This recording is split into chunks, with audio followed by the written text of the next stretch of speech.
Yes, sir. Yes, we are. Are you ready? Is it live? Is it ready to go? Yeah, I didn't hear anyone talking, so it would still mean right? Let me go back. Yeah, Okay. I'll run back if I can't hear anything. Okay. But I think it's on. It's on. Okay. He's gonna check to see if it's muted.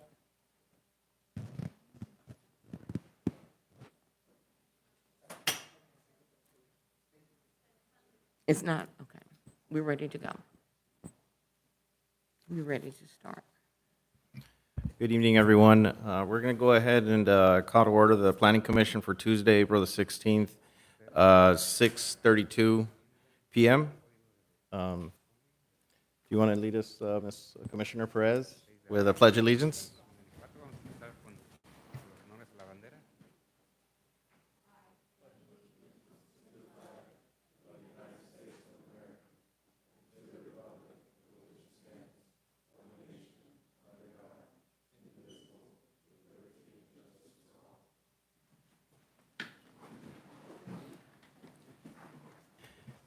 Thank you, Commissioner Perez.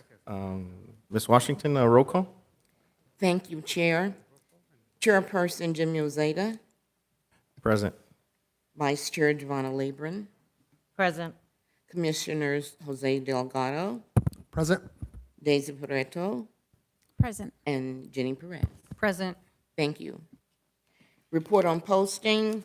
I, Esther Washington, Senior Secretary, certify that a true and correct copy of the foregoing meeting agenda was properly posted on April the 9th, 2024, 72 hours prior to the scheduled meeting as required by law. Meeting compensation disclosure pursuant to Government Code Section 54952.3. Disclosure of compensation for meeting attendance by the Planning Commission is $125 per meeting. We're now ready for our open session items. Item number 1, Planning Commission minutes of March the 5th, 2024. The Planning Commission will consider approving the minutes for the regular Planning Commission meeting of March 5th. Chair, if you don't mind, I just want to let everyone know that we do have a translator available if anyone needs it. Thank you.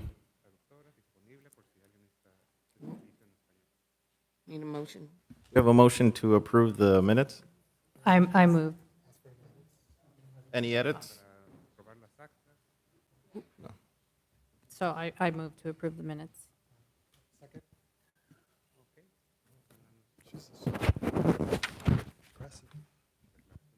Motion by Commissioner Perez and second by Commissioner Delgado, correct? Ready for roll call? Roll call, please. Thank you, Chair. Chairperson Jimmy Ozeta, Vice Chair, No. okay, Vice Chair Giovanna Labron, Yes. Commissioners Jose Delgado. Yes. Daisy Pareto. Yes. And Jenny Perez. Thank you. Motion passes 5-0. Item number 2, resolution to consider two alternate resolutions regarding proposed changes to Chapter 11.21 of the Southgate Zoning Code, which is set forth in Title 11 of the Southgate Municipal Code. The first resolution, if approved by the Planning Commission, would be to recommend to the City Council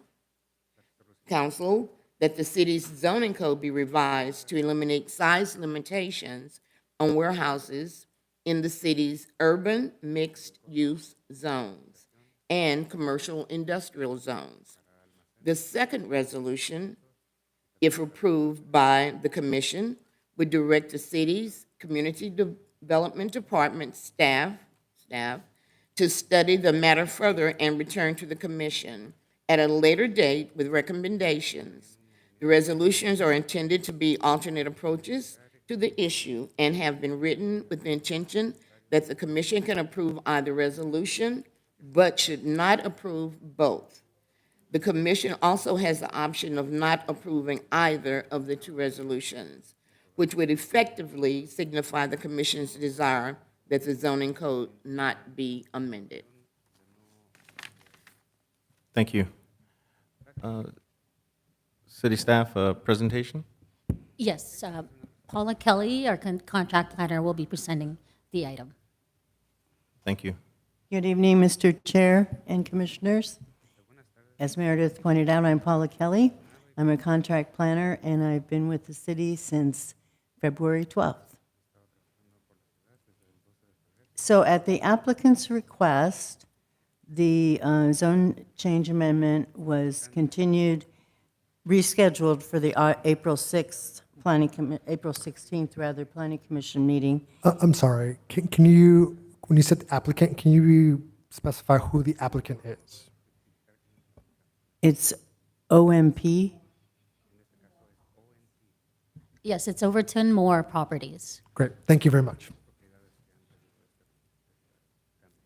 So the zone change amendment could potentially allow the construction and operation of a warehouse and distribution facility at 5037 Patata Street, which would total approximately 439,000 square feet of floor area. What is being considered this evening by the commission is a zone change amendment only. Pending the outcome of tonight's hearing, that project, along with other approvals, will be presented to the Planning Commission at a later date. The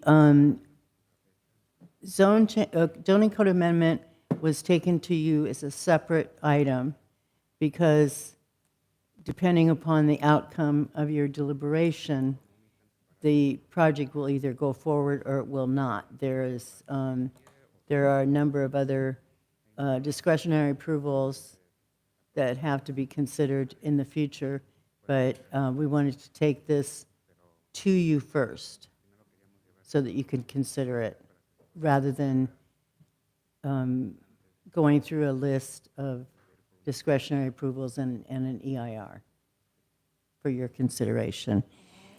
According to the municipal code, warehousing is permitted subject to approval of a conditional use permit in the industrial flex, light industrial, light manufacturing, and heavy manufacturing zones. There is a footnote in Table 1121-3 and Table 1121-4 that reads as follows. Warehouses are limited to a maximum building area of 15,000 square feet, and the warehouse is not permitted along the street frontage. That is, it would have to be located at the rear of the site. What is being proposed is a zoning code amendment that would eliminate this footnote from those zones. Because as it stands now, the footnote applies to all zones that allow warehouses in the city.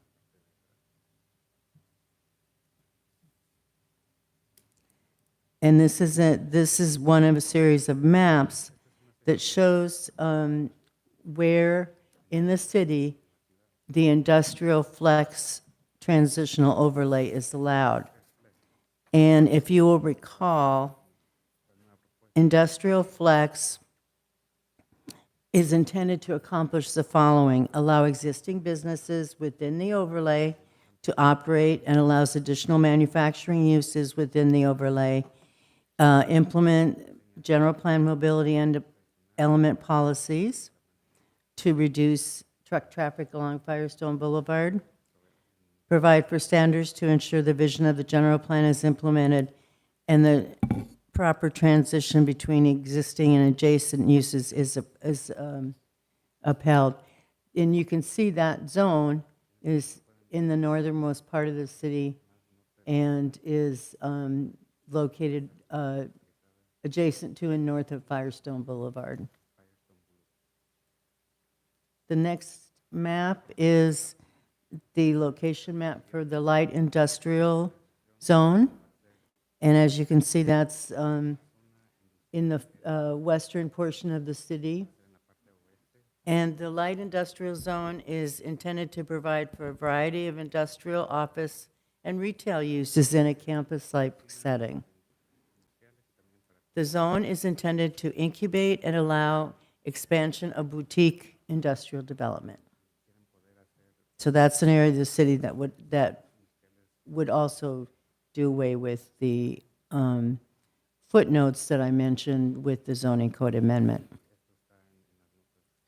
The next map shows this location map for light industrial, which is the M2 zone, concentrated in the eastern portion of the city, mostly along the 710 freeway. And the light industrial zone is intended to provide for a variety of industrial, office, and retail uses in a campus-like setting. And it's intended to incubate and allow expansion of boutique industrial development. The next and final slide shows the location of the M3 heavy manufacturing zone. And this zone, again, is located in the northeastern portion of the city and also along the 710 freeway. And the light and heavy manufacturing zones are intended to implement the manufacturing distribution designation of the general plan, and includes uses such as industrial manufacturing, large-scale warehouse distribution, or logistics facilities. And the next table shows the allowed land uses in urban mixed-use zones, which includes the industrial flex zone.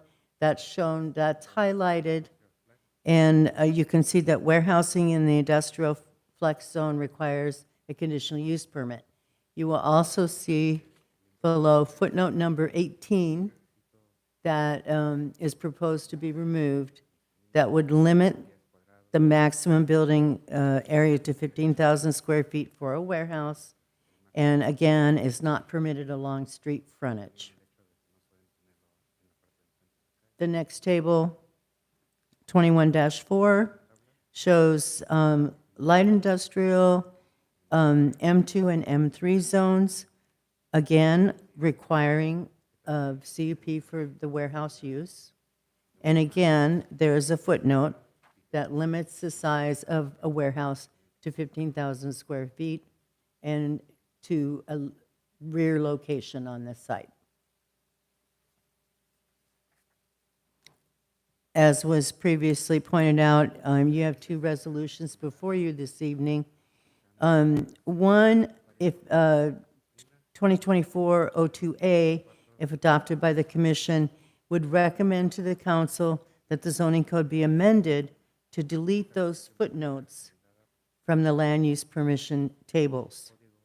Deletion of those footnotes from the zoning code would eliminate the 15,000 square foot size restriction applicable to all warehouses in the city. This will undoubtedly lead to the construction of warehouses in the city, which are much larger than currently found. The second resolution, 2024-02B, if adopted by the commission, would direct staff to evaluate the effects of modifying or entirely eliminating the footnotes and bringing this information back to the commission. It would allow staff to return to the commission at a later date with an analysis of benefits and detriments of modifying or eliminating those restrictions, as well as whether additional development standards or operating practices should be imposed in connection with the construction and operation of larger warehouses. So, if the commission believes that current restrictions on warehouse size and location should be reconsidered, staff recommends adopting resolution number 2024-02B, but not resolution number 2024-02A. If the commission believes the current restrictions are reasonable, staff recommends that both resolutions be disapproved and neither be adopted. I'd be happy to answer any questions that you may have.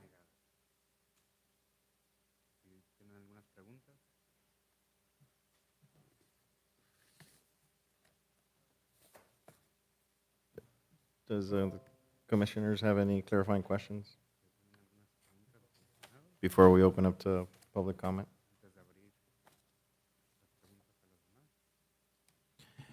Friendly reminder, we are consistent with the time allocation for public speaking, 3-minute limit. If translation services are required, that doubles the amount of time to 6 minutes. So with that said, we'd like to open it up to public comment. Chair, we actually have the applicants here. If you would like, they can also present their side prior to opening it up to the public comment. That would- It's your preference. Yeah, that would be great. Yeah, if they'd like to present at the time, that'd be great.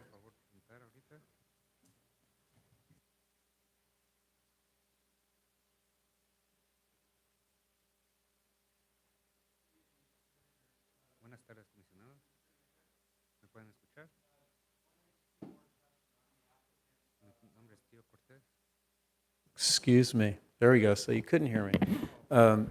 Hi, my name's Timur Tessimer. We're the owners of 5037 Patata, the old Armstrong flooring site. I'm here tonight to ask you to please consider eliminating this ban on buildings over 15,000 feet and to adopt Resolution 2024-2A.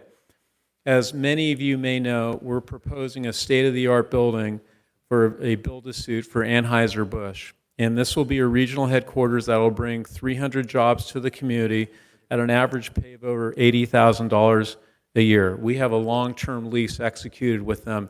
During my 30-year career, I've never had a company like Anheuser-Busch that provides great jobs, that is really concerned about sustainability and gets involved in the community. And hopefully we'll have an opportunity to present that at a later date. The 27-acre site is at the northeast part of the city, and it's tucked away in an industrial area, as the planner mentioned, and it abuts the LA River, the Union Pacific Railroad, a cannabis manufacturing plant in Cudahy, and residents and a truck yard to the north. We acquired the former Armstrong site in 2021, in February of 2021. During the past year, we've demolished a 240,000 square foot old dilapidated building that was built in the 30s and 40s and early 50s. And we're proposing to replace that building with a LEED Gold regional headquarters for Anheuser-Busch. We've also done extensive cleanup on this site due to Anheuser-Busch's past use under the guidelines of DTSC and AQMD. It's my understanding that the city had adopted this ban back in 2015 to restrict large warehouses from being built that had very few jobs and that had lots of 53-foot container traffics, and that's the exact opposite of what we're proposing. Removing the ban can still do that because any proposed warehouse or manufacturing building that would go through the process and come before you and the council for approval, and especially if there's a conditional use permit involved like our project is. Without the removal of this ban, our project will not be able to move forward. And if you choose to study the ban further, it'll just be continued delays, and we will lose Anheuser-Busch, and they will move to another community, along with the 300 jobs and hundreds of construction workers for the carpenters in La Una. Again, I ask you to consider removing this ban. The city is still protected with a conditional use permit, a development agreement, a certification of the final EIR, and adoption of the MMRP for our project and any other large project coming to the city. Thank you for your time. And again, I hope in the future we have the opportunity to present our projects, and then you guys, then the commission can make a decision. And I'm here to answer any questions. Thank you. Thank you. Any questions, clarifying questions by my commissioners? I have a question. So a T more, is that? Yes. Okay. So you mentioned 300 jobs. Yes. Are these already existing positions that you're moving over, or all 300 brand-new jobs? So you're going to be Yep. recruiting 300 people? Very, very good question. So this is a consolidation of multiple facilities across the greater LA basin. And of course, not all 300 people would leave, and that would be disastrous for that company. But there will be some people that will not make the move. In addition, Anheuser-Busch has told us that they have normal attrition of people, 5 to 10% of their people leave. They either move out of the area, they retire, and what we've committed to, and again, I'm getting into the next presentation, which I hope that we have the opportunity to do, that we are both going to use best efforts and post all jobs through hub cities in the community. And this is a long-term lease, and they're investing a lot in the property. They're going to be here at least 15 years. That's their commitment. So if you do the math over 15 years, there will be these jobs that are posted in the community, and they will use best efforts to hire locally. I'm a business owner, and I love to hire locally. So, but thank you for the question, the clarification. Okay, so then just to be clear, I think it's important to note that if we're saying brand new, if we're saying 300 jobs, then just be a little clear of whether they're existing jobs that are moving in. Because I work for a corporation myself, and so when I think of new, 300 jobs, it would mean 300 people that are going to be hired because of building out this warehouse. That's correct. There will be hundreds of people hired for the construction, but you're absolutely correct. They're bringing 300 jobs here who they will use the services. You think of the Azalea project, and where do people go to eat? These folks eat lunch and dinner. So, but you're correct. I'll make a note of that. And I may be wrong, but I believe Hub Cities has been going through some issues lately, so you may want to consider a different. We've actually used them already on the demolition. So if there's another organization, we'd be delighted to use them. We want to, again, I don't want to get ahead of myself because we're just talking about this one issue, but we as a company in AB, we get involved in communities that we're in, and we've been doing that for the past 3 years. And it has been 3 years for us. It's been a very, very long time. And that's why, having this studied further, it's been very frustrating for us. But again, I appreciate your consideration. Thank you. Any additional clarifying questions? Thank you. Oh, thank you. So at this point, we'll open it up to public comment. Once again, 3-minute time limit. Ms. Washington, if you can monitor the time. Thank you. Good evening. Thank you for having us. Richard Lute, IRS Demolition, 8990 Atlantic.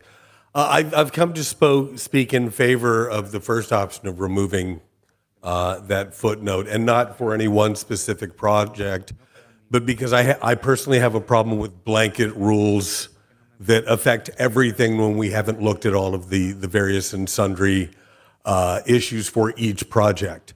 And I think the reason I have the biggest problem with it, again, the city has the ability to control any of these projects, because if you saw the slides that came up, any warehousing project at all is already subject to a city conditional use permit.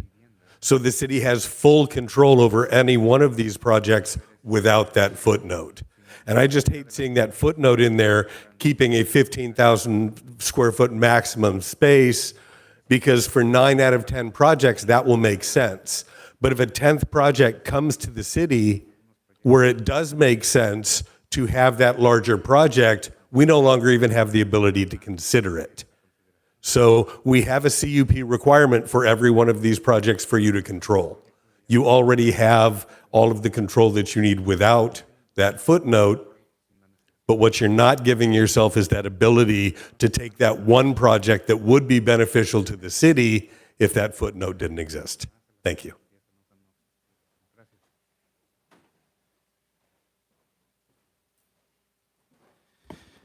Good afternoon, Commissioners. My name is Jorge Quintero.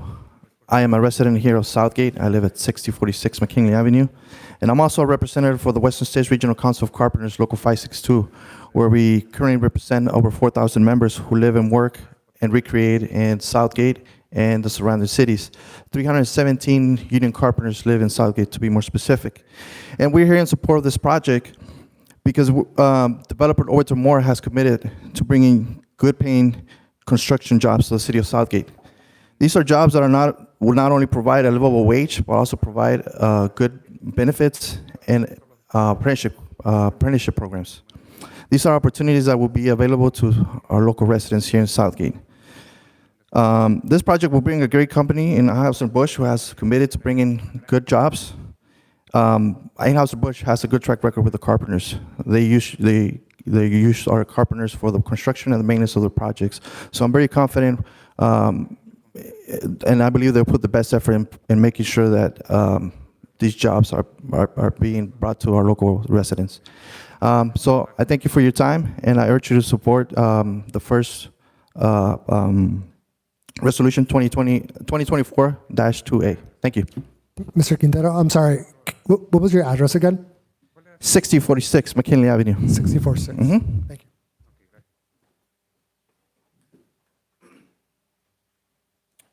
you. Good evening, Commissioner, Southgate Commissioners. My name is Ray Lawson. I, too, also am a representative for the Western States Regional Council of Carpenters, and we support the zoning change amendment to allow the planning commissioners to look at amending the rules to where the 15,000 square foot rule can be amended. What are we talking about here? We're talking about opportunities. We're talking about the future. These young men and women that came here tonight, they worked all day. They came here because they believe in the developer. The developer is a responsible developer. They've been considerate. They've been thoughtful in their planning of this. And the future is they need jobs. These young people, they live and work in Southgate and the surrounding cities. And they're just looking for an opportunity to continue to work, to be able to buy a home one day. We have apprenticeship programs that allow them to get the skills and be able to take care of themselves, get a career where they can go from this project to the next project. And then when Anheuser-Busch comes, quite possibly work there on the maintenance department. So once again, we know planning commissioners always say we don't have a say in local hire initiatives. We don't have a say in who's going to be working these projects. I think we can rethink this, and we can, the planning commissioners, we ask you, you do have a say in this. It is an opportunity to change things, to make a difference when who's going to be building it, but also who's going to be working there. It's going to be providing great income, a livable wage. We see prices of homes are going through the roof, inflation, the cost of gas, and this is an opportunity that you planning commissioners can make to change that to better the future of young people right here in the city of Southgate. So we just ask that you consider that, the resolution for 2024-2A to allow the work to go forward. So thank you for your time. Thank you for hearing us out. Thank you. Hello, my name is Andrew Mayorga. I'm a member of LiUNA Local 1309. Like my brothers and sisters behind me, we are in support of the elimination of the 15,000 foot restriction. I had a whole little speech written, but I'm gonna actually just piggyback off what my brother just was speaking about, opportunities. You know, many of us go through life every day and don't realize the impacts we make with that word opportunity. Opportunities just don't happen, and I think many of us forget about that. Opportunity is created, and opportunity is created by men and women like you that took on the responsibilities to represent our community. You know, poverty is a term that's used, and we think third world, but poverty is an everyday life for most of us. Brothers and sisters that I work with go to work all day, barely make ends meet. We have to commute far. We look for these opportunities. We look for people like you to help us move forward. Our community needs this, whether it's 300 jobs or 30 jobs. What is the number that really impacts us the most? Yes, 300 would be awesome, but even if it's one job that's created by bringing Anheuser-Busch in, I think that's a success. Yes, we're going to come in, we're going to build this project, and yes, we leave, but I think the lasting generational impact by the opportunity that you're going to do, by the decision you make, will impact generations to follow. Thank you. Thank you. Any additional comments?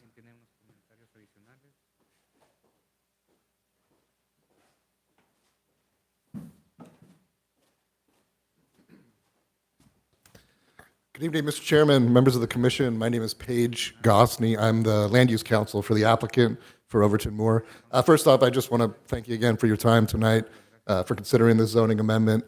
I just wanted to kind of reinforce a couple of the points that have essentially already been raised, but also to clarify some comments in staff's presentation, and in the staff report, which is that the removal of this 15,000 square foot cap will undoubtedly result in, a plethora of large-scale warehouses. And, the implication of that statement is that they're somehow going to open the floodgates to these projects, that it somehow is going to result in a limiting of your discretion, a limiting of your approval authority, as the planning commission for the city, as the gatekeepers for the city in terms of development within the city. Your charge and your responsibility is to evaluate projects on their merits, look at the positives, look at the negatives, the benefits to the city, the compliance with development standards, et cetera, and to ultimately make an informed decision about whether or not that's a project that makes sense to the city. Under the current code, and with this 15,000 square foot limitation, that project, a project like the one that we're proposing, never gets before you. It never gets in the door. You never have the opportunity to evaluate the project on its merits, to look at the revenue, the jobs, the benefits, everything that it will bring to you and to the city. And so from that perspective, I just wanted to clarify that there is no limiting of your discretion. If anything, there's an empowerment, because it's going to give you the opportunity and the flexibility to fulfill your roles and to act as the city's gatekeeper and to evaluate these projects and make those decisions, because that's what you've been charged to do. And we look forward to coming back before you, hopefully, with this project so that we can really present in detail all of the benefits that we think it's going to bring. In particular, with a lot of these projects, you don't always have a named, known tenant. These are built on spec in a lot of cases. And this is a unique project in that case where you know exactly who's coming in, and you know that they're not some fly-by-night company. There's accountability there, there's an establishment there, and there's a certainty and a comfort and a security that ultimately a project like this and a tenant like this will bring. And we just want to provide you with the opportunity to make that decision about what's best for the city.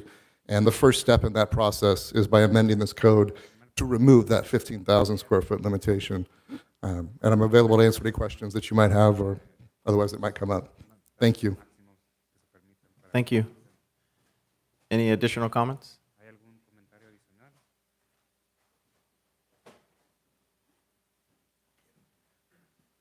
Hello, I'm Edward DeWitt. My family has been operating General Veneer Manufacturing Company at 8652 Otis Street for over 90 years here in Southgate. So we're very much interested and invested in manufacturing in the city of Southgate, and I know that that's one of the reasons why this limitation on warehousing uses is in the zoning code.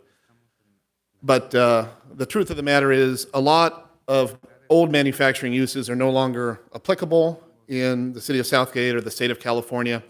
And I think the city really needs to broaden its horizons a bit about what is economically viable in the city. And especially in the last number of years, the growth of warehouse and distribution has been a key driver for Southern California. But if you eliminate all warehousing uses, the 15,000 square foot limit, that's a very small industrial building. So it really prohibits almost all warehousing uses currently, which makes it very hard if you have an existing building or a piece of land that you'd like to develop to find a tenant for that space, because a lot of the older uses, factory uses, foundries, garment industry, a lot of that has left Southern California.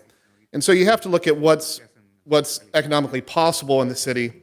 And I think I don't have anything to do with these folks' proposal, but if they have a lot of jobs associated with it, I think that's probably a key benefit to their type of proposal. Eliminating the square footage requirement while maintaining the CUP gives the city a lot of discretion as far as what uses are going to be allowed in the future. And so I think that would be a good thing. I would add a note. I was involved, I sat in a lot of meetings about 10 years ago when the city changed the general plan, changed the zoning code. Steve Lefevre was the director of community development at the time, and there was a deadline to get this new plan done. There was a funding deadline. He kept saying, we had to complete this, we had to vote on this because otherwise certain funding would not be available for the city. And I think it's been 10 years, and a year after that happened, Steve Lefevre left the city of Southgate, and a lot of the continuity of why some decisions were made at that time, I think, has been lost. And it's important to realize that some things were put into that plan that were not necessarily given enough thought and consideration at the time because there was a deadline for funding purposes. At least that's what he said. That's why they had to vote on it.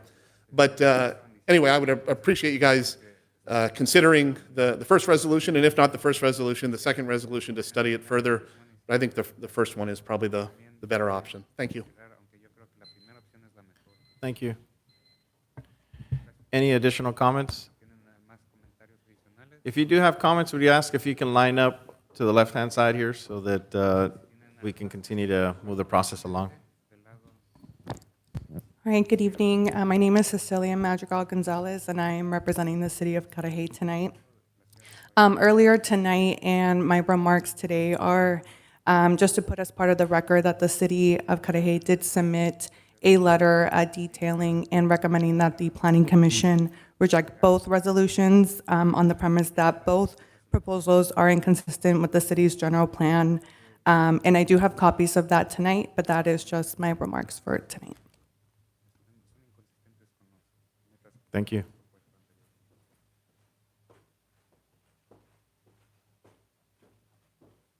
Hi, good evening. Commission Fabiola Insunza, resident of Southgate. I live on Bowman Avenue. I just want to bring forward some thoughts about the options before you and urge you to consider or incorporate into your recommendations aspects around environmental justice issues, thinking through the impacts of making a decision based on just one project.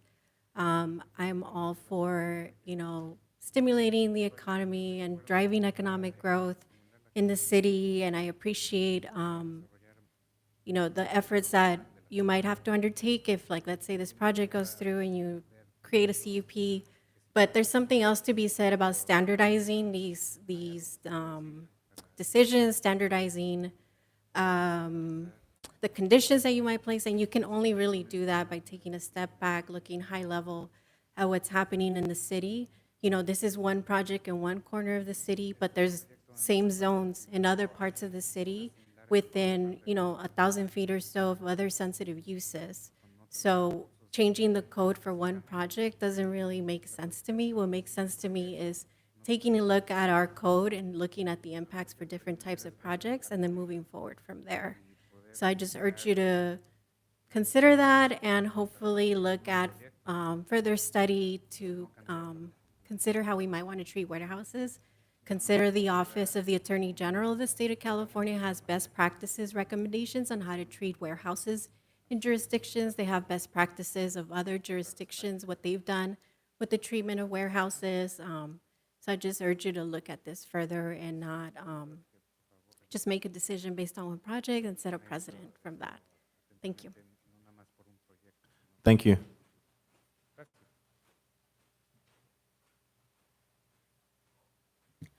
We also have additional comments that we received via email. Ms. Esther Washington will be reading those to you. Thank you. Thank you, Chair.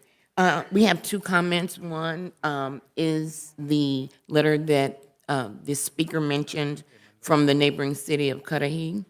That will not be read into record because we did not receive it until after the cutoff time. The next one is coming from Mr. Mario Dominguez Jr. He submitted it April the 15th at 2024 at 5:29 a.m. And it reads as follows. I ask the commissioners vote no on the two resolutions being presented for item 2. There is a reason why cities have a zoning code and a general plan. They serve as a safeguard to keep certain areas of a city from being overdeveloped. Now you are being asked by these developers to lift these restrictions so they can build whatever they want at this particular location. Never mind the impact that their facility will have on us, the residents who live here. Your decision on this item will have a direct impact on everyone who lives in this city. Think of your own future of our town. What sort of future do you want us to have? Do you want us to have more traffic and longer travel times getting in and out of our city? Do you want us to have more waves of cargo trucks coming on and off the 710 freeway? The reason why these developers want this particular location is because of the close proximity to the 710 freeway. It's a stone's throw away from where their operation would be built. This location would give them immediate access to a major freeway. Unless these developers are willing to modify their designs and adhere to our city's zoning codes, I see no reason for you all to move forward with this item. Excuse me. You all need to ask yourselves, what sort of city do you want to live in? Again, what sort of future do you want our city to have? I think our city's future can withstand not having this facility, our business in it. But that's just me. Remember, our town is 100 years old, and we're doing okay. I urge you all to reject this item and to vote no. Thank you for listening. Submitted by Mario Dominguez Jr. And I do want to note that although the letter from Cudahy is not going to be read, it is provided to you in your folders. Thank you.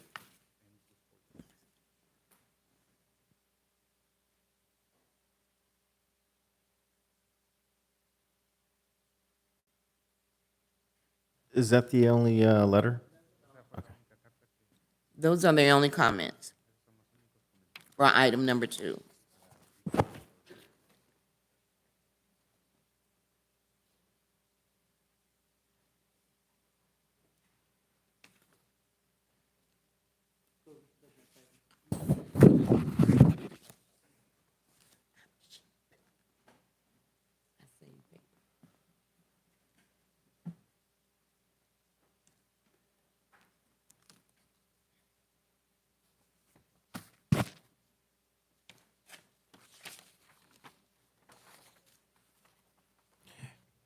Any additional comments before we close public comment?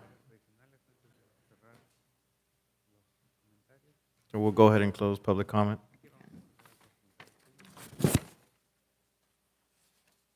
So, commissioners, do you have any questions or comments for regarding this item?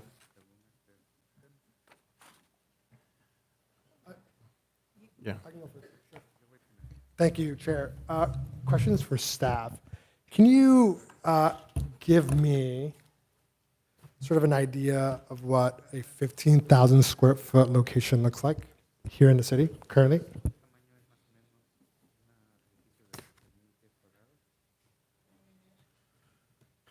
I can't think of a building offhand.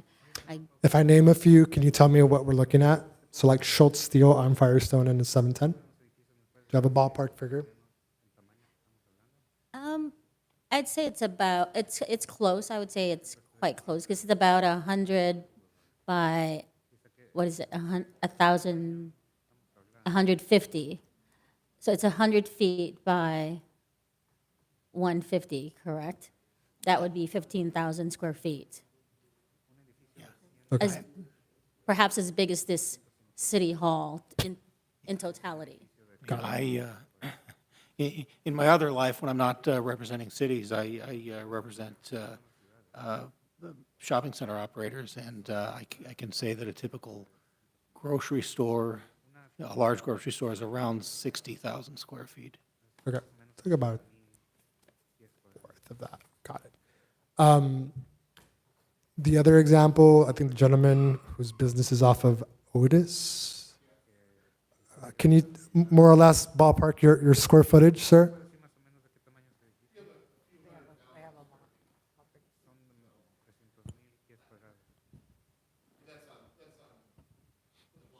Sure, right. But just I'm trying to get sort of a size. 100,000 square feet. Got it. Okay, that's fine. Not a problem. No. That's fine. That's fine. I'm just trying to the points around the proliferation of warehouses in Southern California are geographical locations next to both one of the largest ports in the United States, right? You see a number of these large warehouses out in the Inland Empire, right? In my day job, we work with a lot of folks who are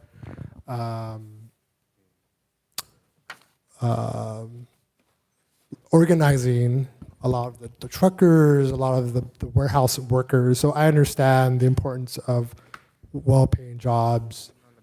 These provide food for table, for families, long-term stability. The flip side, and sort of what we got to sort of balance that, is the long-term impacts that has on the localities that these warehouses are placed, right? We look at the city of Southgate, which for those of us who have been here for a few years, you were on, you came back. If you remember, some of our conversations around housing and sort of the housing elements in the city were built out. The state is asking us to build more. Where are we building, right? And I understand that these warehouses are zoned specifically. These are specific locations for light manufacturing and other. But you also have to consider what the health elements of the health impacts are. The Southeast City, since I've been a resident back in the early 90s, you talk about children growing up with asthma, a number of particulates in the air. So I can go on. These are not new things that anyone here hasn't heard before. So that is what we are sort of confronted with as we make these types of decisions. Now, one thing that we were very clear at the outset of this meeting, this conversation is not about one particular project. They alluded to a project, and I didn't want to interrupt your presentation, but the project, the applicant, there should be some more context setting of what the public comments have alluded to Anheuser-Busch. That is the project. For those of you listening online, the project is this large location coming in, which again, 300 jobs, that's great. The economic impact will be great. But my concern is at what cost? We talk about the Southeast always being sort of the corridor from the port to downtown, trucks, rail, whatever it is. We always seem to be that pass-through, and children or families, vulnerable populations, older people, right, with a lot of health issues, folks that live in those trailer homes off the freeway. So again, I can go on and on about all the things that are good and bad about opening up the city to large manufacturing, large warehouses, right? These are all the things that are swirling in my head as I consider how I'm going to vote on this particular thing. So I don't have necessarily a particular question moving forward, but again, just thinking out loud and just as we deliberate and discern this conversation, these are the things that are swirling in my head. So, thank you, Commissioner. Commissioner Perez?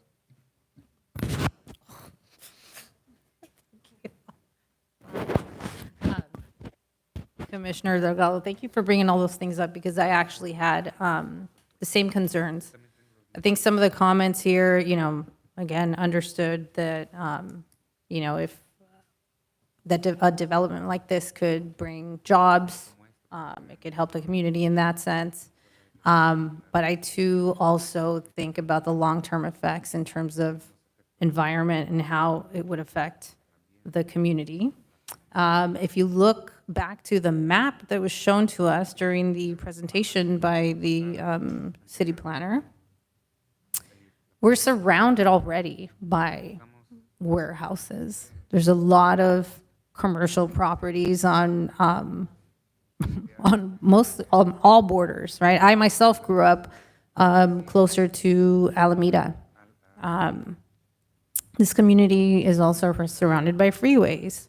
We are in a flight path right? So the planes fly directly above us. I mean, when you talk about environmental justice, you have to think about how often you see development like this happening around Black and brown communities, mostly. And to me, it's a concern. So definitely, you know, taking that into account. Also, traffic is already absolutely insane. I think somebody mentioned in one of our last meetings that we're the 7th most impacted community in Los Angeles, I believe, if not in the state. I can't remember exactly what that was, but it was the 7th most impacted. Sometimes it feels like everybody does live here when I'm driving back from work. So yeah, just wanted to make those comments. Thank you. City staff, quick question. Do you have any historical background on why that footnote was included or adopted during the last master plan? From what we've been told, it was one way for the city council to limit the number of warehousing popping up in the city, and therefore it was adopted to limit the size to 15,000 square feet. And just to kind of give you an idea of how big a 20,000 or 15,000 square foot warehouse is, if you're familiar with Piazza Trucking, that's about 20,000 square feet right there. Thank you. Do you happen to know what some of our neighboring cities and their municipal code looks like? Specifically like Linwood, I'm thinking Linwood. Do you know what they have on their books? In terms of warehouse maximum, no, I do not, I'm sorry. Okay, I'm just thinking as we drive 105 East, right off the Long Beach exit, you see a lot like those large sort of warehouses. You know, those are definitely over 15,000 square feet. Again, I'm just trying to, in my mind, trying to picture what the size of these things are and how they look. And In addition, if you recall, the Amazon site is approximately 25,000 square feet.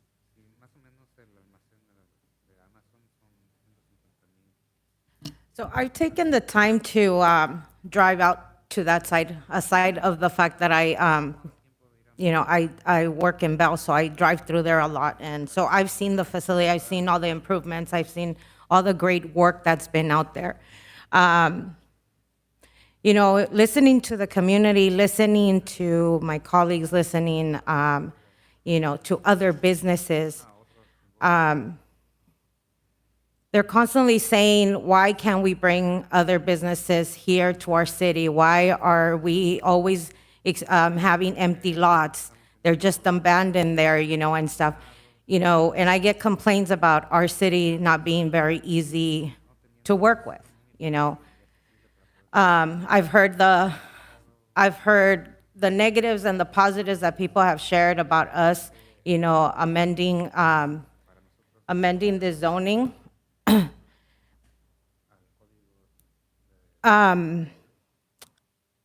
This doesn't open the doors for other just warehouse to come in and start developing. We have the CUP, and that's where we can decide.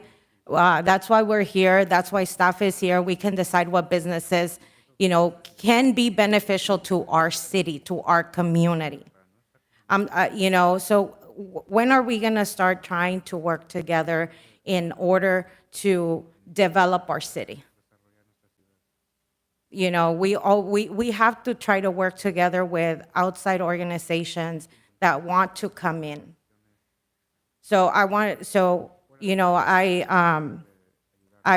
I said, I do have my concerns on that project because I have spoken to people in the city of Cudahy of the control of the vendors that's set up literally on the street, patata on, literally on the street.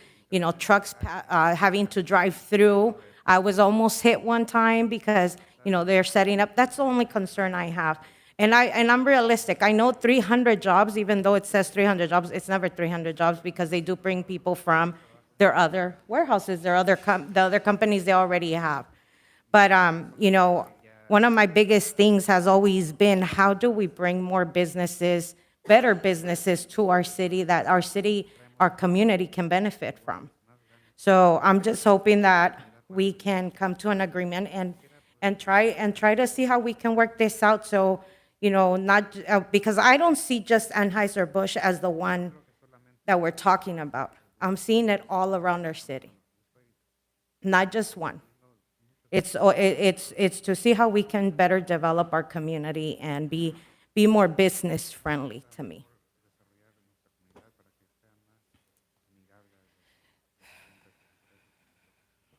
Any, Commissioner Chris?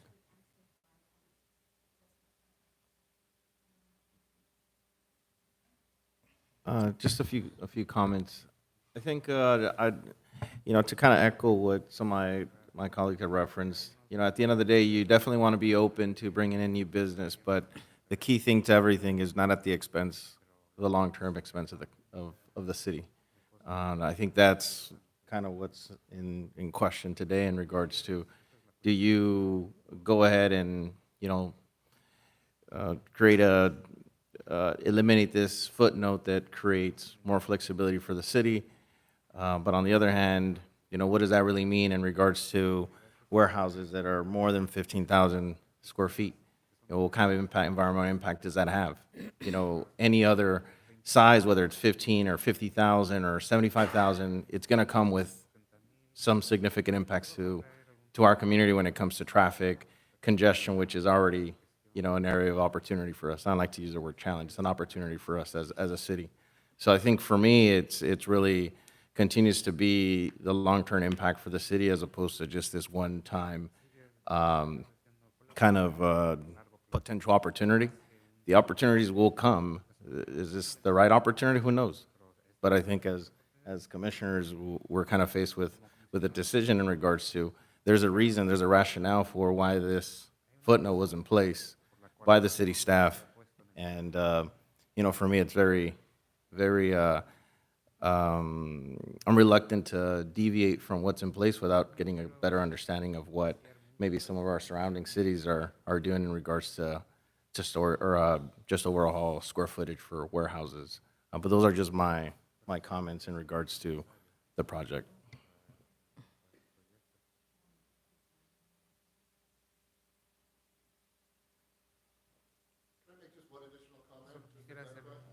I think public comment is closed.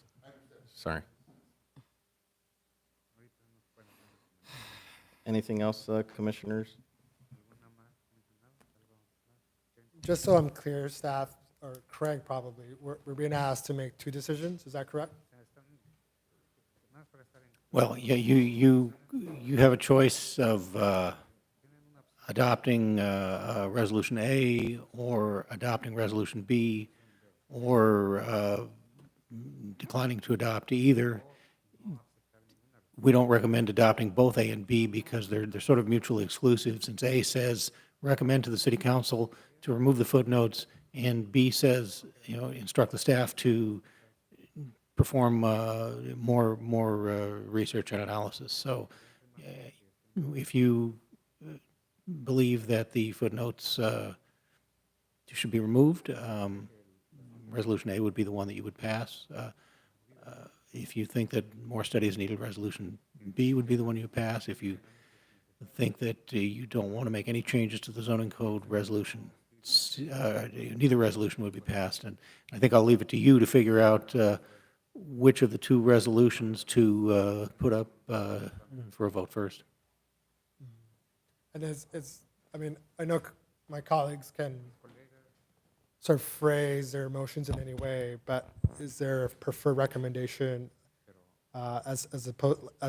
for example, should we phrase to approve or disapprove? Do you have a preference in terms of how that would be more clearly? Well, I think you would vote on the resolution and vote whether you and the other commissioners want to adopt that resolution, and if it passes, then it's adopted, and if you don't have enough votes, then it's not adopted, and you'd move on to the other.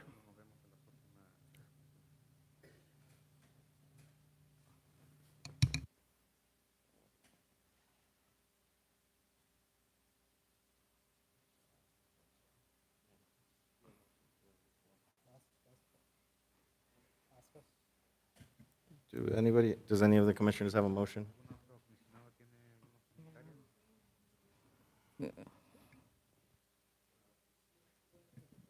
Well, based off of the direction of, I think he's asking whether anyone wants to make a motion to approve Resolution A or wants to make a motion to approve Resolution B.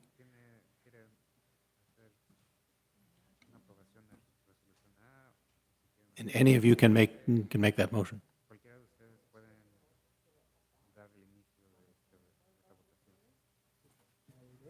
where's it at?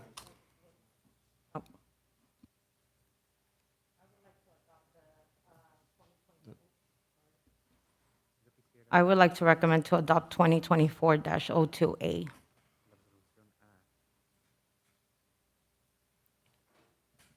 Do we have a second? I'll second. Roll call. Thank you, Chair. Commissioner Jenny Perez, No. Commissioner Daisy Pareto, Yes. Commissioner Jose Delgado, No. Vice Chair Giovanna Labron, and Chair Jamil Zeta. No. Motion denied, 3-2.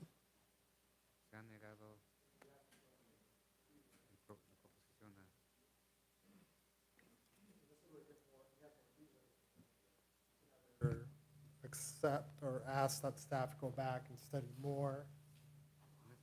Leave as is. What would be a third option? You've already declined Resolution A. So with Resolution B, you have two choices. If that resolution passes, staff will conduct additional study and come back to you with recommendations as to the potential impacts of removing the footnotes.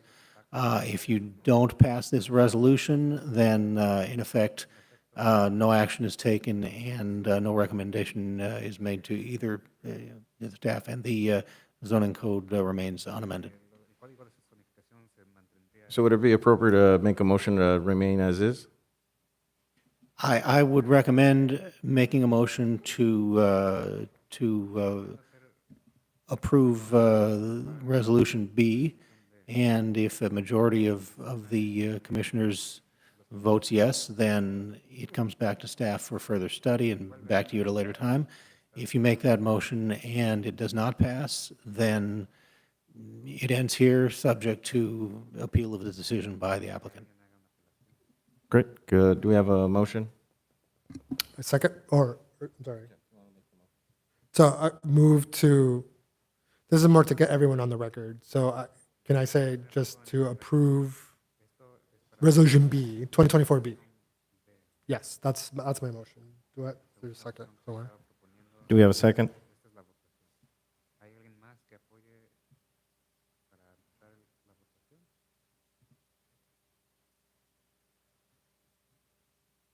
It's all right to second in order to bring the vote to the table and then vote no. I'll second it. Roll call. Commissioner Jenny Perez, No. Commissioner Daisy Pareto, No. Commissioner Jose Delgado, No. Vice Chair Giovanna Labron, No. and Chairperson No. Jamil Zeta. Motion passes 5-0. Well, it's denied, but you guys passed.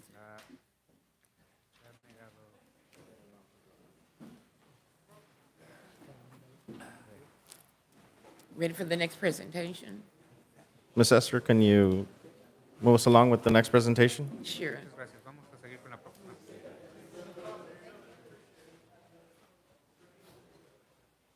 Where's some- Is this one close it out?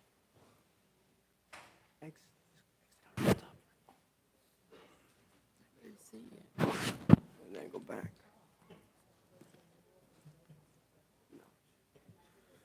Go back and do it right there. Oh, it's okay. It's this one. Okay. Thank you. No, thank you.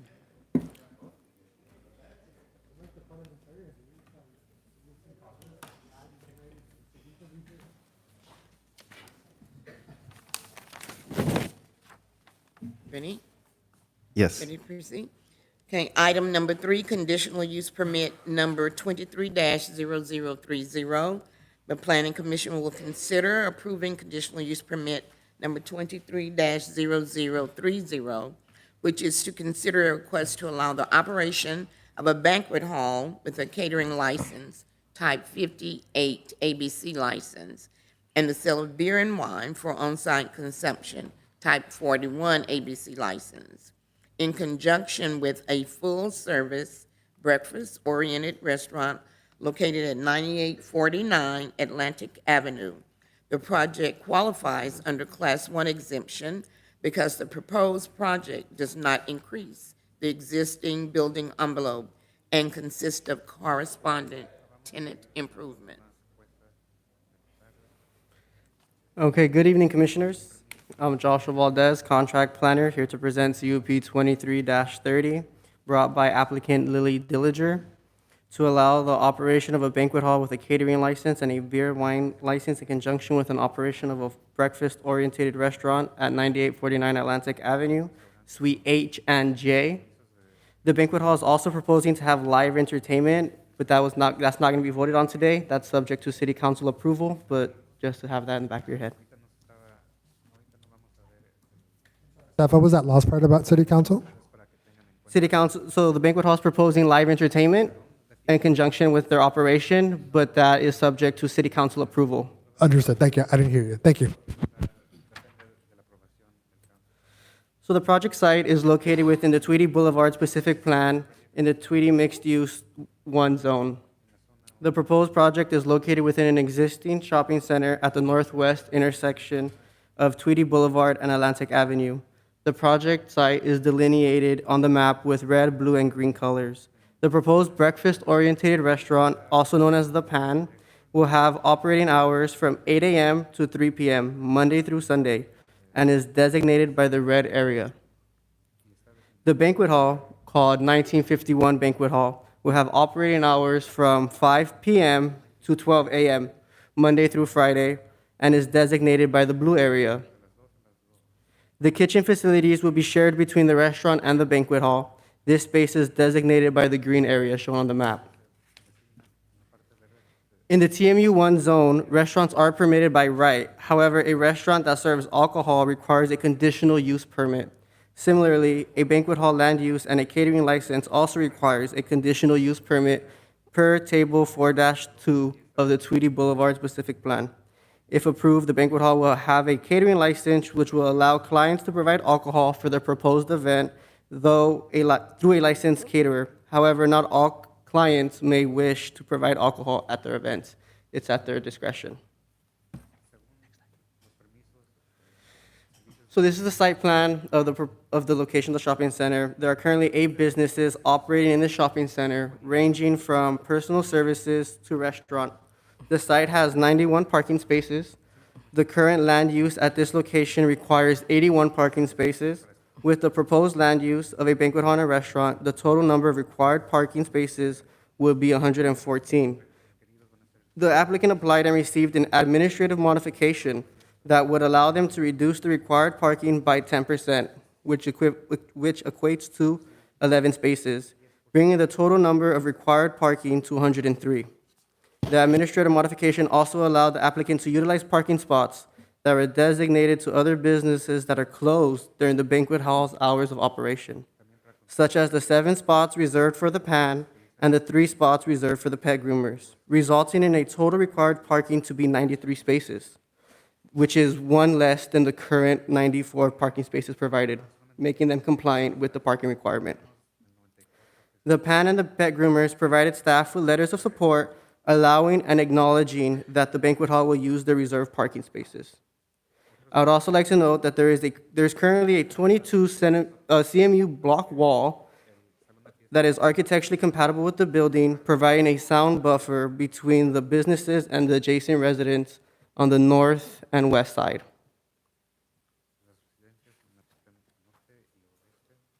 So this is the floor plan of the banquet hall. The yellowish area represents the shared kitchen facilities as labeled. just leave it here for a moment just to look at it. Next slide. And this is the proposed floor plan for the pan. So they'll be sharing the hallway coming out from the shopping center, and then you either make a right or go straight, depending on the hour of day that you will be, well, if you're either going to the banquet hall or you're going to have breakfast.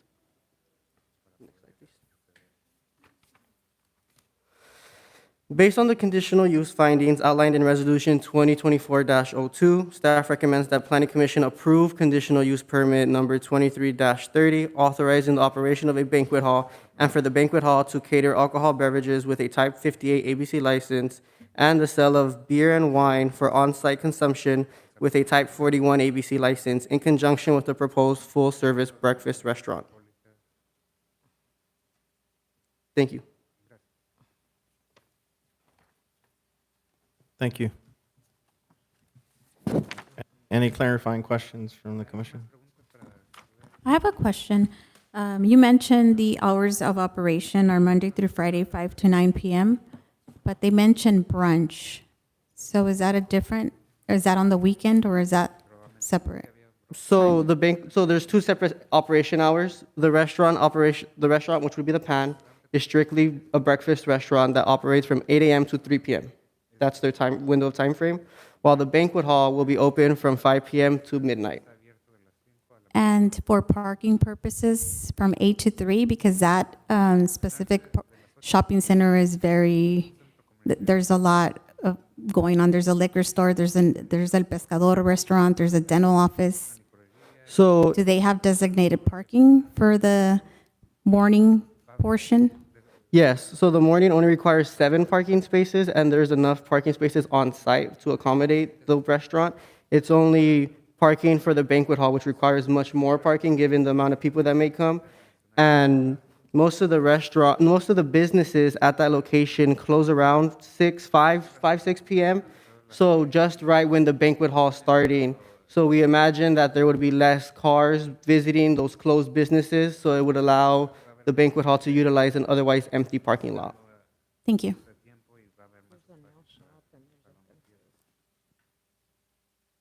Staff, is the applicant here to provide any comments? Yes.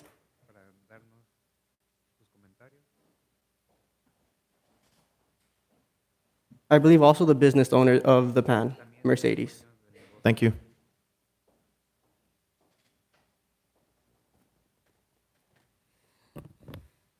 Good evening. Can you hear me okay? My name is Liliker Damaso with Liquor License Brokers, and I am the consultant for today's item on the agenda. We are located at 8737 Venice Boulevard in Los Angeles, California. Thank you very much, Joshua, for all of your help. It's been a long journey, and I'm so happy that we're here today. 1951 Banquet Hall, situated at 9849 Atlantic Avenue, will be a state-of-the-art venue that promises to redefine the art of celebration in the heart of California here in Southgate. Conveniently located on Atlantic Avenue, the proposed banquet hall offers easy access from major highways and thoroughfares. Its central location makes it ideal for hosting a whole range of events, from weddings and corporate galas to community gatherings, and most importantly, cultural celebrations. Banquet Hall has the potential to the distinctive vision by providing communal spaces for local families and the broader community to use for their children and families. A significant portion of Southgate's population is Latino, and it's tradition for Latinas to celebrate their quinceañeras around the age of 15. This new banquet hall will be a space where the community can come together as one and celebrate, allowing participating residents to walk to and from the site of celebration. And one of the items that I did want to clarify, the banquet hall proposed hours are daily from 5 p.m. to 12 a.m., not just Monday through Friday. The Pan, which is Sweet Eye, is a vibrant and welcoming all-day restaurant renowned for its delectable breakfast offerings served throughout the day. The eatery already has 6 locations throughout Southern California, and it has become a beloved destination for locals and visitors alike, seeking a comforting and satisfying breakfast experience at any hour. The primary function of this establishment will continue to be a sit-down meal service restaurant, and the character and mode of operation will not change with the herein authorization. Property is zoned for commercial uses, and the restaurant use is allowed by right. The approval of this entitlement will allow the applicant to offer a full service to patrons and to compete more favorably with other restaurants in the area. As wished for, the request represents the introduction of a use that is common to the area, and as such, the project will continue to enhance the surrounding neighborhood and will perform a function in addition to providing a service that is essential and beneficial to the adjacent community. So one of the items that I did want to focus on is, as you already know, this restaurant and banquet hall is located within a specific plan, correct? And one of the main goals of the specific plan, as stated, is goal number 4, improve economic vitality and employment opportunity in the specific plan area. The establishment of the banquet hall and the restaurant necessitates hiring staff for various roles, which include chefs, servers, event coordinators, and support staff. This directly translates into job creation, providing employment opportunities for individuals in the local community. By hiring locally, the banquet hall and restaurant contribute to the economic well-being of the community. This approach helps in retaining and attracting skilled workers within the specific plan area, fostering a sense of economic sustainability. So the other question that point that I wanted to address is the alcohol portion of it.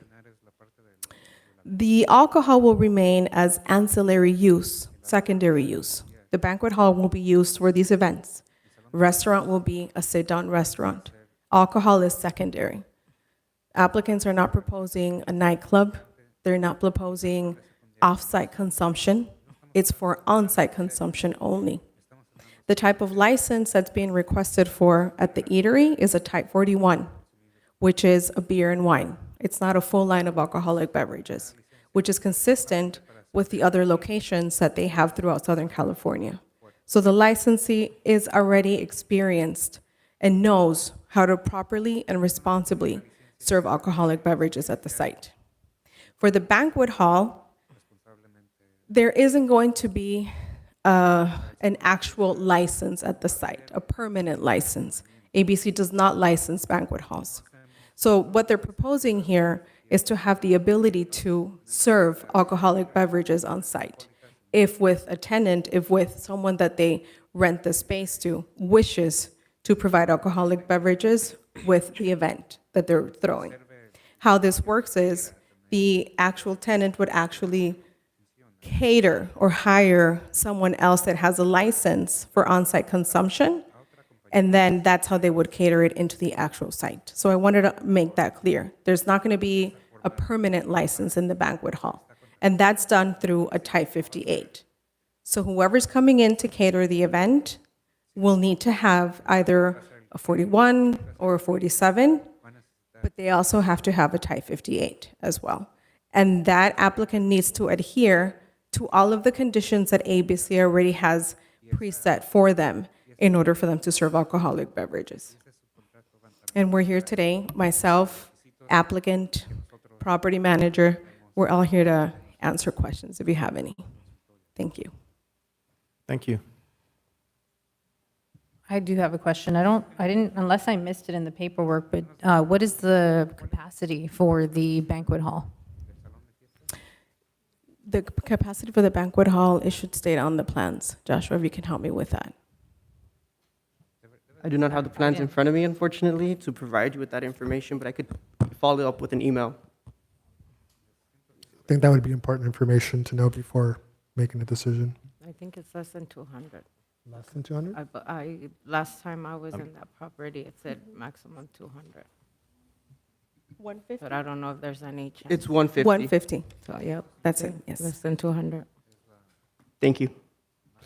One more question in terms, maybe not for you, but for the owner or the applicant. Mhm. How does it work for security? Yeah, is that part of it? I don't see it on the CUP.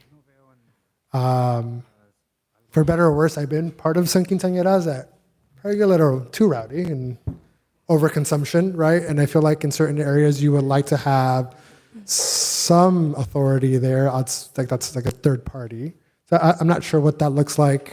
Is that a consideration that the city might be interested in placing as part of the CUP? I don't know. I'm asking. We will be hiring security for the events at night from 5 to 12 So from 5 to 12, you'll have a full-time security.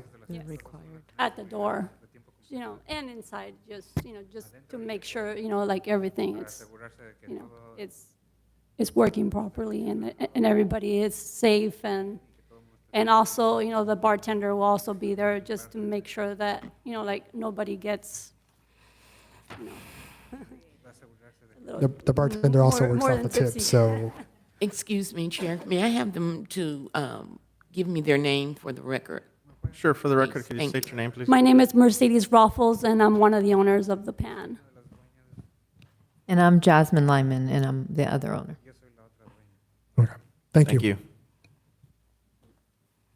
Then also, if I may add, in terms to security, any type of licensee, anyone who holds an alcoholic beverage license with the Department of Alcoholic Beverage Control, they need to undergo training, specifically RBS training, in which they learn how to properly serve, how to properly know if someone is intoxicated. At the end of the day, yes, they will be the ones serving, but believe me when I say this to you, obtaining a liquor license is not an easy task with the ABC. And they are licensees and they are held responsible for any actions, anything that happens. If over-serving is an issue in those events, they are the ones that are actually going to be taking their license away. So they treat it very seriously. On top of that, for a Type 58 license, there is a cap. Each licensee has a cap. There's a cap of 24 events that they can actually participate as a current licensee holder. And again, it's a process, and it's something that they have to go to the ABC, they have to obtain a permit, they have to pay fees. So believe me when I say they're not going to sit there and for a tip of $5, they're not going to let go of their catering permit, let alone their liquor license that here in LA are way over $100,000. So just food for thought.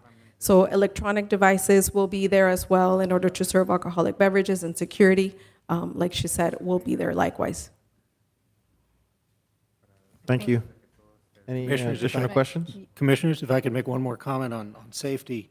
At the request of the police department, condition number 39 has been added to the CUP, which says that the permittee shall install surveillance cameras and have managers trained in how to access footage should police need it for investigation.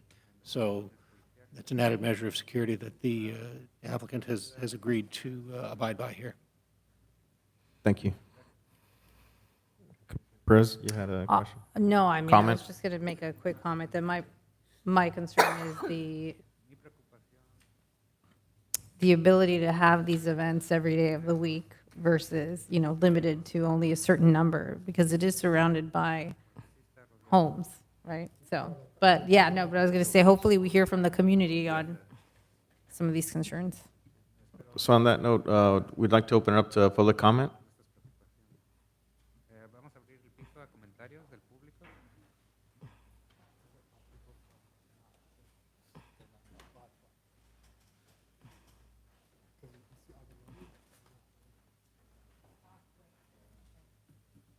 Good evening. My name is Henry Van Moylan. I work for Charles Dunn, which is the property manager for 9849 Atlantic. Excuse me. Our firm is 100 years old, and we manage over 20 million square feet of real estate, including numerous shopping centers. We have extensive experience with licensed restaurants. We take our cue from our property owners, we're fiduciaries, but from a reputational and liability standpoint, it makes no sense for us at all to tolerate violations of ABC regulations. The same is also true for traffic management and access issues. Finally, I want to say that activation is absolutely critical to the health of community assets like shopping centers, keeps vagrants at bay and makes maintenance much, much easier. And from a security point of view, a dark center in the evening is far, far worse than a center with a party going on. Thank you. Thank you. Any additional public comments? If so, if you can please line up here up against this wall here so that we can expedite the process. Hello, Commissioners. My name is Victor Tung, and I'm a representative of the property owner. I just want to share a bit about the history of this space. It was last occupied in 2014 by Pizza Space, which was a student-oriented restaurant, and since then it's been vacant. So that's been over a decade. And as the Commissioners had talked about with the previous agenda item, bringing businesses that serve the community to the city, I think this is a use that really makes sense in this space. You know, it's a use that's going to minimize impact to parking by having most of the parking requirement after the other businesses are closed, and the restaurant is going to be operating alongside these other businesses, and there's available parking. And I just want to also share that Mercedes is an experienced business owner. You know, she has other locations with existing alcohol service, and she's going to be a positive impact to the city, and she's going to bring tax revenue and a lot of benefit to the city. Thank you.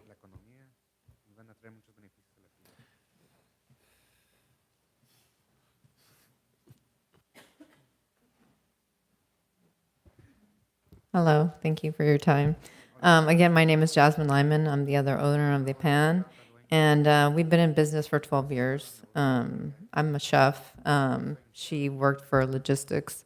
So when we started 12 years ago, we were very green. But we've grown, you know, into 5 locations, hopefully franchising in the next, year. So we've definitely learned a lot, and I think we're very, we love the cities that we're in. We like to go to smaller cities. We started in Gardena, where I grew up, and actually Southgate is kind of like a second home for me. My grandmother was a resident here for over 50 years, so I spent all my summers here. And I always kind of hoped to open a location here. So, hopefully you guys will give us a chance to live out that dream and be a part of the community. Thank you. Thank you. Good evening. My name is Peter Coley, and I'm an agent with Farmers Insurance, and I have Mercedes Garcia with me here who works with me. And we've actually insured the Pan with the restaurants for probably over the last 10 years. And we also cover liquor liability and so forth for the restaurants. We've never had a liquor liability claim. They're very responsible owners. My only complaint is every time I go there to go eat, I have to wait in line because their food is that good. Thank you. I hope you consider the request. Thank you. Thank you. I just want to second that motion.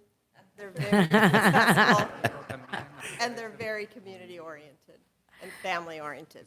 Can you state your name, please, for the record? Mercedes Garcia. Thank you. Thank you.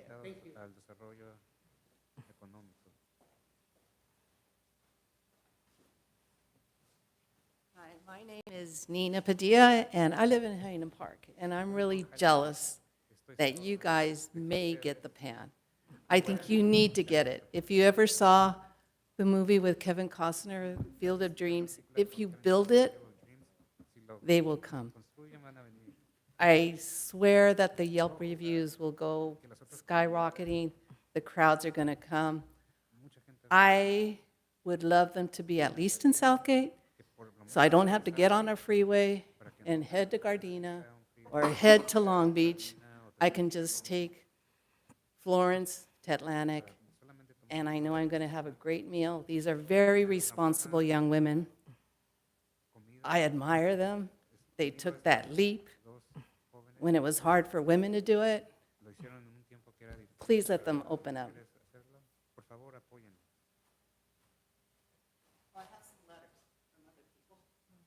Thank you. Good evening, Commissioners. My name is Yodi Glaze. I live at 5218 Wood Avenue. I guess I'm here to speak on behalf of the residents. I am all for something like this as a business owner and a florist.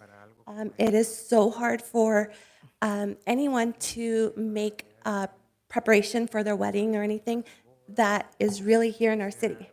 This allows for our florists around here to have someone that they can use. So it allows for other businesses to be used. I also see the concern about the liquor license, and I think that El Pescador is there. We around there don't have any issues with anyone drinking, anything like that. I'm so happy that the young man spoke on how long this space has been empty. And when we look at our city and how many spaces are vacant and used by transients and all of that, I am all for this space. I think it's a beautiful addition to our city. Not only the banquet room, but also the food, the eatery. And I urge you to please allow them to move forward with it. Thank you. Thank you.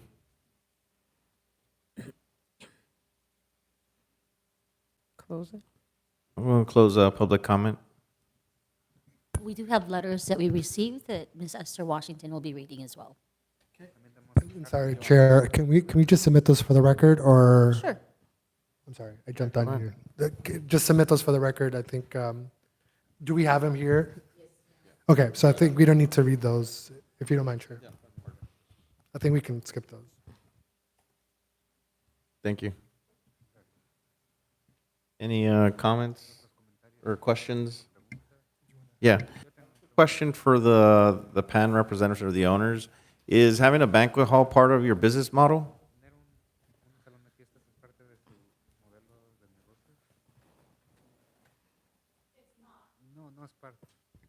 It's not, it's going to be something new for us, but I feel with the experience that we have, and we do have friends that do have halls as well, so I feel with the experience that we have had for the last 12 years, we're going to be able to, be successful in that. But it is new to us. Thank you. I think it's great, and I think in my mind I'm trying to parse this out into two separate things. Like we have finally, if a breakfast spot in Southgate. I mean, don't tell Mr. Pete that because the burritos are amazing. But sometimes it's nice to go sit down and have a nice sit down. So I think that portion is really appealing. I think my only concern, which is something that this group of people, sans you, have sort of dealt with, are like the liquor license in restaurants. And I think that's been a really contentious issue with a lot of our community members, especially in certain sections of the city. I'm looking at the El Pescador. Do you happen to know what liquor license they have? Same. Same. They actually have. Because they have the beer, but do they have hard liquor also? ABC 40. Because Yeah, they have type 41. 41. Totally trust you there. They're also open 8:30 to 11, Monday through Thursday, Friday, Saturday, 8 to 12. So, some of them are comparable hours. My only concern is just like the residents, right? You have residential areas abutting to the west of that shopping center, southwest in those multi-unit apartment complexes. You have folks on the north side. My only concern is just like parking, right? You have, I know the occupancy is 150 or whatever it is, but like who's stopping folks, unless the fire marshal's there, having more folks there. Parking spills over to residential streets. So again, those are just my concerns, right? Like I certainly don't want to be an obstruction to a new business, but these are things that, like, as this body needs to consider when making these decisions. And I feel like, much like our previous experiences, I'm not sure if my colleagues would support us revisiting this in 6 months, whatever it is, to kind of get a similar feel for any like law enforcement complaints, residential complaints, right? Because I don't think we have any folks from those areas present as we had in previous examples. So Again, I'm assuming city staff conducted their due diligence and sent out their mail, right? Twice. Twice. So I appreciate that. But again, these are considerations that we hear about them once they get out of control. So I don't know. I don't know what the mechanism is for this body to come back and re-examine this, but I know there's a number of conditional use permit things that they need to follow. But that's my only concern, like the residential areas. Quick question. Are you concerned with parking for the banquet hall or for the pan? The banquet hall. The pan is fine because it's during normal operation hours. And to be frank, if assuming that the rush for breakfast is that, like, demand is that high, then yeah, I mean, that could also be a concern too, right? If you have a number of folks who may not, fit in that designated parking spot. Is there still a tent outside of Pescador? I think there was a tent for a while, like outside. I think that was removed, right? I think that's been removed, yeah. Yeah. So anyway, those are just I'm thinking out loud here, right? And kind of discerning as a body, figuring out how we work around those things. To address your concern regarding parking for the banquet hall, most of those businesses are already closed by 6 p.m., so they wouldn't necessarily be getting patrons for it. So it's necessarily an empty shopping center. I took this photo yesterday after working hours around 6:30. The parking lot was pretty empty. Yeah, but when you have a big party coming, right, I can easily see that parking lot full and more, right? Again, talking from personal experience, just been in certain areas where I've had to navigate through residential areas to station my car to go to a party, right? So again, I'm not saying that's exactly what's going to happen, but these are just considerations. Yeah, something to add, I think there was an application not too long ago where it was probably less than, about a half a mile to a mile away from this location. We had about 200 folks that, were not in favor of having that restaurant have the alcohol license allocated to them. The process was we gave them a 6-month kind of probation, so-called period, or we would revisit it in 6 months. And at the end of the day, nothing came of that because there was not any kind of reports or anything along those lines that the police department can kind of provide. But I do know that area there, as my colleague has referenced here, there was resistance in regards to having alcohol at an existing restaurant. That was probably less than 8 months ago that we navigated that. This property has been vacant. I had lost count. I forgot it was since 2014. I've known it's been for many, many years just sitting there. But we also have to keep in mind that it's the capacity is 150, and we're not gonna. It's not. I mean, I hope they do succeed in everything they do.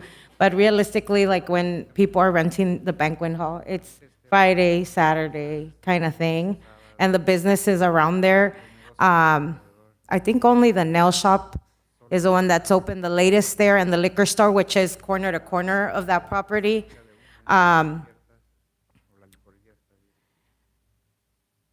So, I'm not concerned about the parking because, the limit is 150. They're responsible to when a contract, obviously, with who's going to rent it. The people that are hired for, to serve the alcohol, it costs a lot of money. The last thing they're going to do is try to, help somebody get drunk and then cause a problem because they'll lose a lot of money. Here at the park, at the Gonzalez Auditorium, in order to rent the space, you have to hire whoever's on the list that's licensed for the alcohol. So I think that's why we don't see anybody else here protesting like we have seen in the past. Not protesting. They've done plenty. Expressing concern.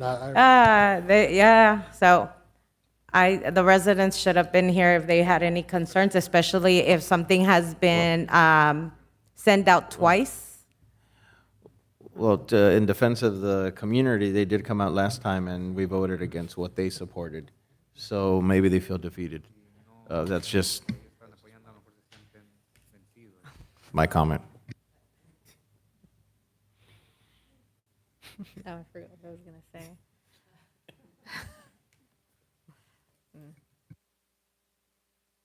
in staff, just making sure, SGPD, say. no complaints, no concerns. So before, just one more oh, go ahead. So I asked PD regarding any complaints. I asked them today to provide an updated list. They haven't provided me with that information, but from the last information they provided me, there was only 6 complaints of drunkenness in this shopping center for all of 2023. But it was drinking outside of the designated areas, not necessarily. I was just going to say, I appreciate Commissioner Delgado bringing up the, I don't know what you call it, contingencies or whatever they are, coming back in 6 months after, if it is approved, right? Coming back after 6 months to see if there are any complaints, right? Seeing whether or not it's working, because we're not going to know unless it's there, right? We're just making assumptions. I do appreciate, I myself have been to the Pan, delicious food. But I think the biggest concern for me is that banquet hall, not so much the brunch spot, but the banquet hall. We've all been to quinceañeras and rowdy parties with 150 plus people, so we know what they can. I myself grew up next to a place that had parties on the weekends, and I can tell you that on my block, I mean, the people driving down the block after they were done with the party was excessive, a lot of DUIs and police being called. So I would appreciate it if we could come back, if it does get approved, being able to come back and take a look at, I don't know what some of those recommendations would be, but, I'm concerned about safety. Well, I believe that last time we took that approach, we came back after 6 months, but the applicant only had the license in place for 2. So there wasn't really much for us to really quantify at that point. So I think that's just my reservations or when it relates to this process is what we experienced with the last applicant, is how that planned out and, how we got to a point where we were here as the so-called contingencies were in place 6 months later, and at the end of the day, there was really anything, we weren't able to do anything at that point. It was too late. And another option, even if you don't specifically say, come back in X number of months so that we can reevaluate, you always have that option under the municipal code. If it becomes a problem, the city, the commission always has the right to notice another hearing and come back and amend the CUP to add conditions, revise the conditions that are there, or if it's egregiously bad, terminate the CUP. So even if you don't set a callback appointment on this one, if it becomes a problem, you always have that opportunity. We have to remember our we had an officer here that one time, and we had mentioned ABC works very closely with our police department. If there's any issues, it will be resolved right away because there's a communication there with our department. So any violations, anything, PD would take care of it and inform city staff. And condition number 34 requires the applicant to prepare a maintenance plan and share that with code enforcement so that you would also have code enforcement eyes on this project. Yeah. So when you asked about security and the owners mentioned, is that something that we can require? It is required. Can we require? Isn't it already required? We just want to make sure I would want to make sure that it's on paper on our side. The only requirement I see and the only requirement that the police department requested was the installation of cameras and instructing the employees on how to provide the video feeds to the police to assist in investigations. I am not familiar with the security requirements for liquor licenses, but I think the caterers who come in may bring along with them, security personnel, but it's not a condition of this CUP right now. And all I can say is the police department seemed to be comfortable not including this in the list of its requirements when it provided its responses. Yeah.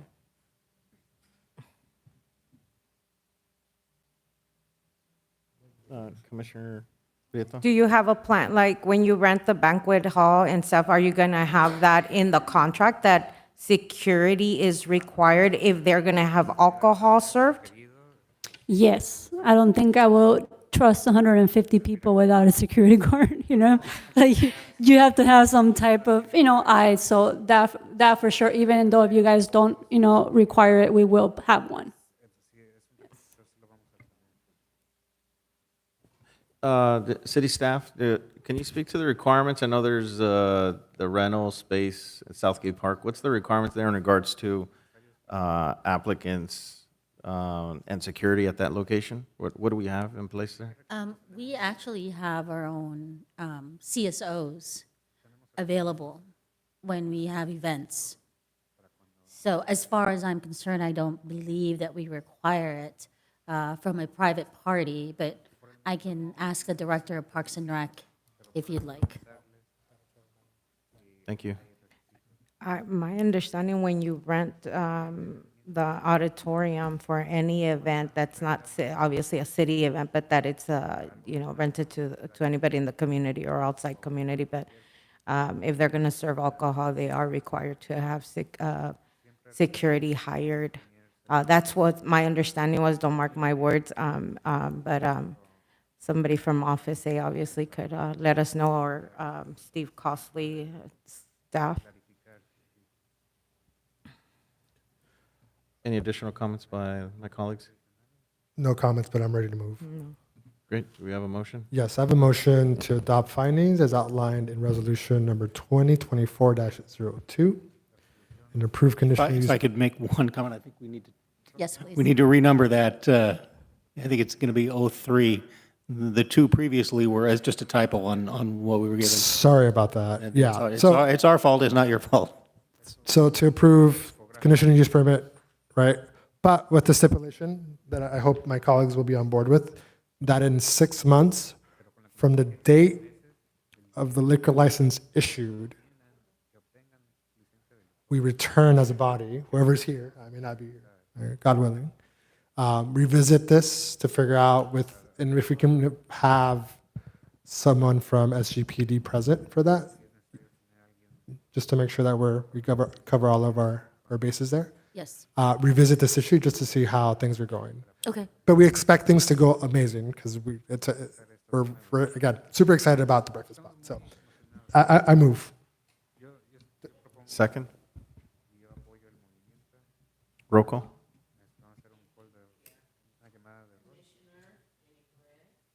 Yes. Yes. Yes. Yes. And Commissioner Jimmy Ozeta. Yes. I'm sorry, please forgive me. That's okay. It's I'm the story of my life. sleepy. It's fine. Chair Jimmy Ozeta. Yes. Motion passes 5-0. Congratulations. Not yet. Not yet. No. Any other items here?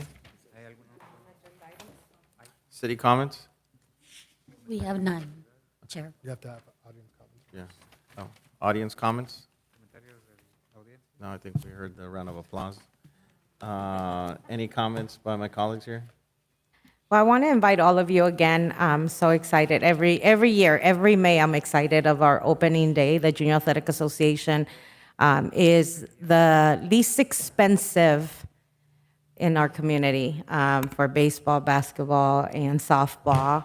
I've been there as a volunteer 24 years. This is sadly going to probably be my last year, but our opening day is the best part of it all. So I invite all of you for our opening day. Everybody's welcome. It's May 4th, and we usually, it starts around 10 in the morning. And you can see how many kids we have in the program from the ages of 4 to 16, and that's male and female. And it's such a blessing to have that program here. That's where my kids have learned the sport. Now I go cheer my Ram daughter, JV team. And it's all learned there. It keeps kids safe. It teaches, it helps families come and support their children instead of being in that technology nowadays, you know?